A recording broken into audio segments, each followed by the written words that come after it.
Et salut à tous et bienvenue pour cette rétro-critique. Et aujourd'hui on va parler de Flyval au Far West, réalisé par Philippe Glaser, James Stewart et Dom DeLuise. Et je suis de nouveau avec l'ami, le cuistot du ciné. Comment vas-tu? Eh ben écoute, ça va et toi? Bah écoute, ça va, très heureux de parler de cette petite suite que tu m'as tant conseillé et tu n'es pas le seul à me l'avoir conseillé parce que apparemment tu préfères cette suite. Mais on va en parler après. Donc c'est l'histoire de Flyval et sa famille qui vivent tranquillement dans leur petit nouveau monde, hein, parce que dans le précédent ils sont partis dans un nouveau monde et tout à coup des chats vont arriver et vont devoir partir de nouveau, mais cette fois-ci au Far West. Mais il va se passer des choses. Bref, on en parlera un peu plus tard. Du coup, qu'as-tu pensé de ce film? Eh bien écoute, j'ai adoré. J'ai toujours adoré Fievel au Far West, je l'ai préféré au numéro 1. Pourquoi? Parce que c'est une Madeleine de Proust, et je l'ai bouffé, je l'avais en cassette, en VHS, et je Et tu l'as en DVD. souvent. Donc du coup j'ai eu le temps d'avoir cette petite tendresse envers le film, et ça s'est confirmé en le revoyant pour faire cette vidéo avec toi. Ça s'est confirmé, donc voilà, moi j'ai adoré. Bon, alors, Je sais qu'on n'est pas d'accord, et tant mieux. je t'ai pas vraiment donné mon avis, mais en fait, j'ai bien aimé le film, mais il me pose problème. Parce que j'ai l'impression de revoir exactement quasiment, ou plutôt quasiment la même chose que dans le premier. Des chats, ok, Fievel qui est perdu, bon, voilà, j'ai l'impression de revoir une Reddit, et je trouve que par moments, c'était un peu long, et les chansons, il y en a moins, il me semble, et je les ai moins appréciées, et je sais pas, il manque un petit quelque chose pour me dire ouais c'est meilleur que le premier. Je sais que toi tu le préfères au premier comme l'ami Capitaine Critique ou l'ami Boomster qu'on embrasse d'ailleurs. Mais voilà, moi je trouve que il manque un petit quelque chose. J'ai bien apprécié le visionnage, je suis très content de l'avoir vu. Et je crois l'avoir déjà vu parce qu'il y a quelques petits scénettes qui sont revenus dans ma tête. Mais j'ai eu l'impression de revoir un peu trop la même chose et c'est pour ça que je suis resté un petit peu sur ma faim. Même si ça reste très beau, ça reste très agréable, ça reste sympathique. Je trouve ça un beau film d'animation. Il est sorti en 91. Putain, ça fait 20 ans. Il est toujours agréable à regarder, quoi. Alors, agréable à regarder, et surtout, moi je pense que par rapport à la réalisation, effectivement, on n'est pas dans du Don Bluth, c'est-à-dire que déjà, Fievel a un chara-design un peu plus différent. Je sais pas si tu as remarqué. Oui, et ça m'a un peu piqué. C'est plus petit, par exemple. Ouais, mais on sent que c'est pas le même réal qu'elle, hein. Ça se sent. Après, dans les réalisateurs, je sais pas si tu as eu à citer, mais en fait, il y a Simon Wells. Et Simon Wells, c'est quand même un storyboarder de base, et un animateur qui a travaillé sur énormément de films archi connus dans l'animation. C'est-à-dire, on a les 4 dinosaures et le cirque magique, je sais pas si tu t'en rappelles, on a le Balto. Oh là là, et c'est des films que j'ai vus dans mon enfance, hein, pour te dire. Et d'ailleurs, j'aimerais bien parler de ces films-là d'ailleurs prochainement. Mais il faut savoir qu'il a travaillé aussi sur le film Qui vaut la peau de Roger Rabbit. D'accord, ça je ne savais pas. D'ailleurs, il a été carrément aussi embauché dans les Retours vers le futur, je crois les 2 derniers. Et il a L'affiche qui un Chicken Run que j'ai adoré. Donc j'aime beaucoup aussi. En fait, quand même, malgré tout, il y a quand même un sacré pédigré sur les. Ah oui, mais après voilà, des fois on a un sacré pédigré, ça n'empêche pas de se planter. Bon là, il s'est pas planté, il s'est pas planté. Mais bon, avoir un beau pédigré, c'est beau, mais par moment, ça marche pas toujours. Mais là, ça fonctionne, mais tu sens que Don Bluth, là, il est pas là, quoi. Ça se ressent. Mais après, je trouve que le film, il est quand même assez beau à regarder, une fois de plus. Hein. Mais bon, du coup. Je pense qu'on va se ramasser plus facilement avec le 3, qu'on n'a pas vu toi et moi. Et je pense que. Donc il y en a 4, je crois, en tout, hein, c'est ça, hein. Oui. Je n'ai sûr et certain, j'ai vu que les deux, enfin le 1, c'est sûr je l'ai vu, le 2, je me semble l'avoir vu, bon là, je l'ai vraiment vu, hein, pour le bien de cette petite critique. Et du coup, alors, qu'est-ce que tu veux ajouter? Alors j'aimerais ajouter que sur l'animation, déjà, le fait de transposer l'aventure dans l'Ouest américain, Là, on est vraiment dans le rêve américain pur. C'est-à-dire que Oui, dans le c'est premier, vrai. on avait ce voyage de Fievel, l'Européen, qui décide de partir aux États-Unis pour faire fortune, entre guillemets, ou pour éviter les chats. Hein. Donc, du coup, c'est un peu ça le message. Et là, on le rend un peu plus crédible, ce voyage vers les Oui. États-Unis, puisque là, on va vers la conquête de l'or, entre guillemets. C'est aussi échapper aux chats. Et je sais pas si tu as remarqué, mais les chats, dans ce numéro 2, me paraissent moins effrayants, moins agressifs. Ça, c'est le petit truc qui Bah, j'ai l'impression que c'est des chats qui étaient sous coke. Ok, j'espère que tu vas la garder au montage, celle-là, parce qu'elle est vraiment... T'inquiète pas. Oui, effectivement, ils ont surtout le leader des chats, c'est un de mes personnages préférés. Mais c'est vrai qu'il est assez drôle et très intéressant parce qu'il a une prestance vraiment excellente. Je trouve que le méchant, voilà, parce que le méchant est un chat. Hein, sans surprise. Mais je pense qu'on va être obligé de rentrer dans la zone spoiler quand même là. Ah bah, c'est quand tu veux. Donc écoutez, si vous n'avez pas vu le film, bah on vous le conseille parce que c'est une belle petite pépite de l'animation. Mais si vous en foutez des spoils, restez avec nous. Voilà.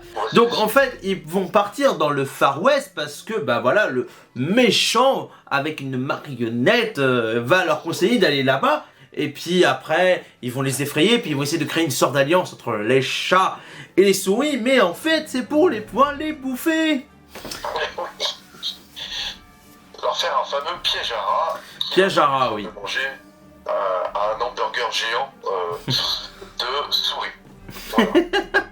Et oui. Ça, c'était un peu loufoque. L'idée est un peu tirée par les cheveux quand même, hein, parce que faire venir les souris alors qu'ils peuvent les bouffer sur place. Ouais, franchement, c'est un peu con quand même. Hein. Rendre la cuisine un peu plus savoureuse. Non mais après, je suis désolé, mais on en avait déjà parlé dans le premier film, que là on prenait pas les enfants pour des idiots. Bah là, on commence à les prendre un peu pour des cons, hein, parce que oui bon, ils auraient pu très bien les bouffer sur place, mais bon, faut créer un petit background scénaristique. Du coup, on va les envoyer au far fond du Far West avec les pays des chevaux, des boules de foin, etc. Ce qui est intéressant dans ce que tu as dit que là on prenait les enfants un petit peu plus pour des idiots. Effectivement, quand tu vois la narration et le scénario du film et surtout le rythme, tu t'aperçois que c'est beaucoup plus américanisé. C'est-à-dire qu'on est vraiment... Et c'est très linéaire, je trouve aussi, et parfois lisse. Hein. Le film il dure 1h15 et tu le vois pas passer. C'est vraiment bien rythmé et en plus... Bah, mais tu vois, c'est là où je suis pas d'accord. C'est là où je suis pas d'accord avec toi, c'est que le premier, moi j'ai pas vu le temps passer, alors que là, au bout de 45 minutes, je commençais à me dire oui, bon allez, abrège, avance. Après, est-ce que ma critique n'est pas un peu biaisée du fait que je suis plus très jeune? Après, donc non, ça n'a rien à voir, parce que quand on voit deux camarades qu'on a cités tout à l'heure, eux-mêmes ils disent que la suite est meilleure. C'est moi, peut-être que bah je regarde peut-être trop des défauts, j'ai peut-être pas gardé mon âme d'enfant devant ce film, peut-être.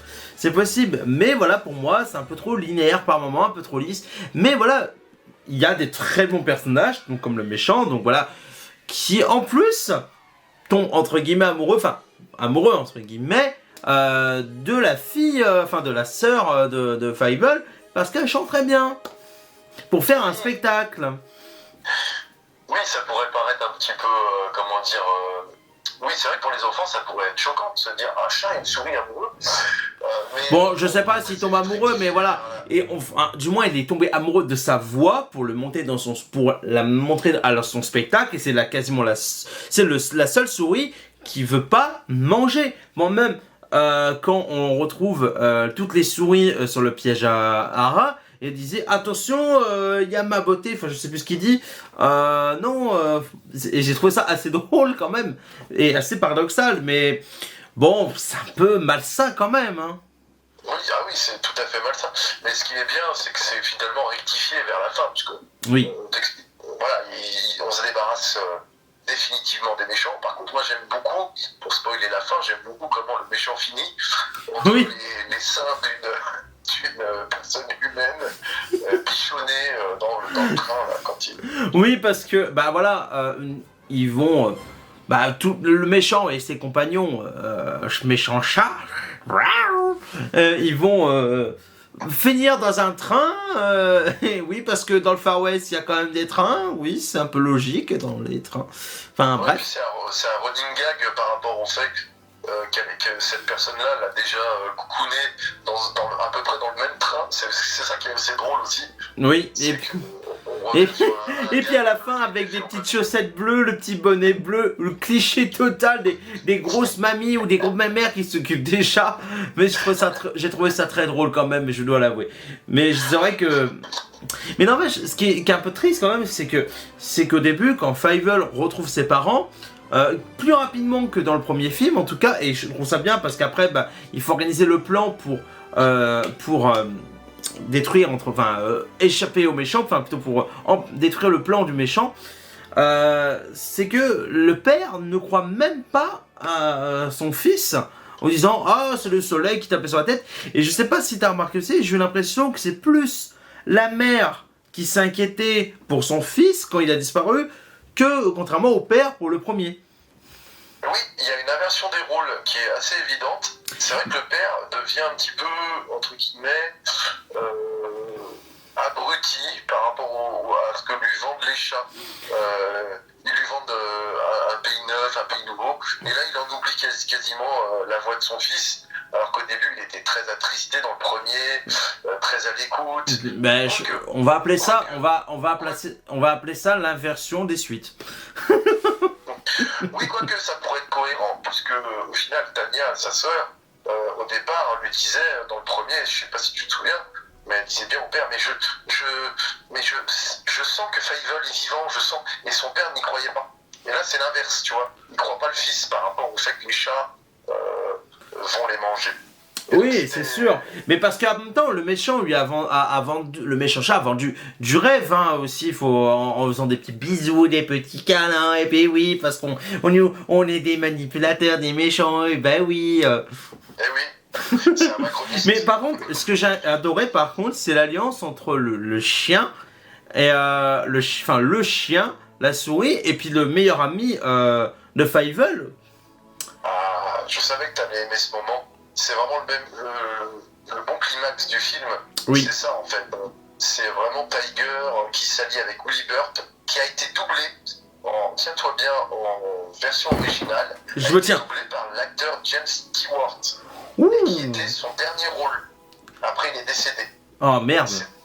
Et ouais, bah tu vois comme quoi, on peut finir sur un film d'animation complètement pourri, mais qui est pas si pourri que ça. Non. Moi, j'ai vraiment. Oh mais non, c'est pas pourri, il faut pas exagérer non plus. Mais Willy Burp, qui est un peu le Buffalo Bill, un peu le shérif qu'on a l'habitude de voir dans tous les westerns. Et ne pas confondre avec Buffalo Grill, le restaurant. Et chez Buffalo Grill. Ouais, il l'a fait. Ah oui, il fallait en parler. Hein. N'oubliez pas de vous abonner sur la chaîne du Cuistot. Donc du coup, qu'est-ce qu'on en était où dans les spoils? Donc Willy Burp du coup s'allie avec Tiger qui décide de... Alors ça aussi c'est le truc qui m'a gêné maintenant par rapport quand j'étais enfant, quand je l'ai vu. Maintenant ça me gêne le fait que le chat doit se transformer en chien pour devenir quelqu'un, tu vois. Alors, Pas devenir quelqu'un, mais disons que pour... moi je l'ai compris comme ça, hein, pour en fait faire plus peur aux chats en fait, qui se transforment entre guillemets en chien, parce que si on voit un chat, ben, ils vont dire, mais c'est un chat, il est comme nous, voilà. Moi j'ai plus pris dans le sens, voilà, on se transforme en chien pas pour devenir quelqu'un, mais pour essayer de faire peur aux méchants. Enfin, moi, je l'ai pris plus comme ça. Après, pourquoi, en quoi ça t'a gêné en fait? là où ça m'a gêné, c'est qu'en fait, justement, par rapport à ce que tu dis, je sens pas les chats effrayés par un chien. Tu vois, Willy Burp, il s'en moque au début du film. Ouais, mais bon, le chien Wilbird, à la limite, voilà, c'est un papy, il manque plus que le fauteuil roulant, quoi. Par contre, après, quand il y a Tiger qui se met à aboyer, ça, j'adore cette scène. Oh oui! Ah ouais, ça, c'est génial. Bah, surtout quand il voit sa meuf, quoi, ce moment, ce passage, mais est excellentissime. Ouais, il est jouissif. En plus, ce qui est bien, c'est qu'il te ramène les éléments de training qu'il a fait avec le chien. Il te les remet, il te les implique dans les scènes d'action. Avec les tonneaux, tu sais, il passe à... Et puis on en parle qu'il a été un soi-disant dieu. Oui, scène avec les Syuri, ça aussi c'est un très bon jeu de mots. C'est assez psychédélique, j'ai bien aimé moi. J'ai bien aimé ce passage avec les Syuri qui le capturent et qui en font un dieu. Ouais, bon, mais je trouvais ce passage j'ai trouvé ce passage un peu long et inutile personnellement. Ah, moi j'avais bien aimé. Mais c'est un passage sympa. Attention, je dis pas que c'est mauvais. C'est un moment qui est sympathique, qui est parfois drôle. Mais bon, allez, tire sur la corde, on a compris. Allez, scène suivante, s'il vous plaît, merci. D'accord, bah, tant mieux si ça t'a déplu. Ah, j'ai pas dit que ça m'a déplu. Je dis pas que ça m'a déplu. C'est une scène qui est jouissive, qui est drôle, qui est sympathique, mais un peu longue à mon goût. Après, voilà, c'est une question de goût. Du coup, est-ce que tu veux ajouter quelque chose dans la zone spoiler? Non, j'ai rien ajouté d'autre. Du coup, on ferme du coup la zone spoiler. Du coup, alors, ton avis final avec ton avis général et bien sûr une petite note. Eh bien, mon avis général, excellent film d'animation qui, encore une fois, démontre que dans les années 90, on était capable de faire des bons films d'animation sans miser exclusivement sur de la 3D. Et par contre, je mettrais un petit bémol sur le fait que justement le film est un peu plus lumineux par rapport à ce que faisait Don Bluth au début. Et donc ma note finale serait de 7,5 sur 10, alors que le premier j'ai noté 8. J'enlève le 0,5, pourquoi? Parce que ce n'est pas Don Bluth, et malgré le fait que le film justement est jouissif et il apporte quelque chose de nouveau, puisqu'on va au Far West, tout ça, on n'a pas la patte Don Bluth malgré tout, on s'en aperçoit. Donc voilà. D'accord, bah moi je vais te rejoindre au moins sur la note.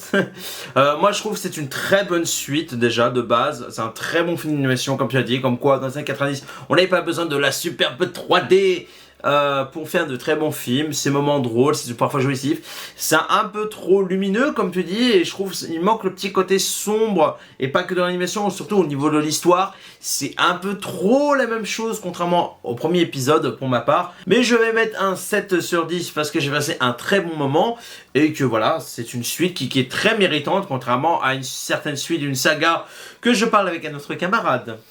Oui, et j'ai hâte de voir encore une fois une des critiques de cette fin. Ouais, bah rendez-vous la semaine prochaine hein, pour le petit dinosaure 9. Oh, quel enfer. Oh là là, déjà numéro 9. Oh là là. Quel enfer. Donc en tout cas, je te remercie une fois de plus mon petit Cuisto pour cette suite et d'avoir participé à cette vidéo. Eh ben, c'est moi qui te remercie, encore une fois. Toujours un grand plaisir et j'espère qu'un jour nous ferons ça en face cam à deux, ce sera plus intéressant que des critiques si éloignées, mais bon, malheureusement c'est compliqué, vu que tu es à Perpète-les-Oies.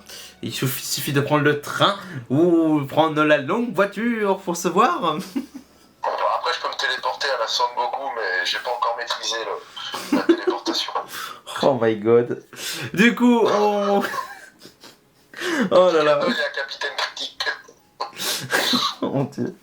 Du coup, on vous remercie d'avoir regardé cette vidéo. Prenez soin de vous, on fait des gros bisous. À la prochaine pour d'autres vidéos. Allez, ciao, ciao.